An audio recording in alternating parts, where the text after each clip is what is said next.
అందాన్ని బట్టి గర్విస్తావా? అందం వికారంగా మారే ప్రమాదం ఉంది. నీ అధికారాన్ని బట్టి గర్విస్తున్నావా? ఆ అధికారం మీద కొడతాడు. నీ తలాంతుని బట్టి గర్విస్తే ఆ తలాంతు మీద దేవుడు కొడతాడు. హెచ్చించుకోవాలనుకునే ప్రతి వాడిని దేవుడు తగ్గిస్తాడు.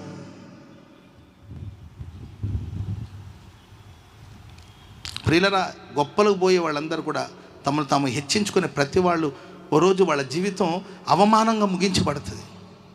అవమానాలతో ముగించబడుతుంది వాళ్ళ జీవితాలు. లేకపోతే ప్రియులైన వాళ్ళ జీవితం ఒక పతనంతో ముగించబడుతుంది. అవమానంతో ముగిస్తారు వాళ్ళ జీవితాన్ని, లేకపోతే పతనావస్థలోకి వెళ్ళిపోతారు. దేవుడు మనల్ని ఆశీర్వదిస్తాడు, హెచ్చిస్తాడు, ఘనపరుస్తాడు. దేవుడు మనల్ని ఎంత హెచ్చించిన ఘనపరిచిన మనం ఎవరము అనే సంగతిని మర్చిపోకూడదు.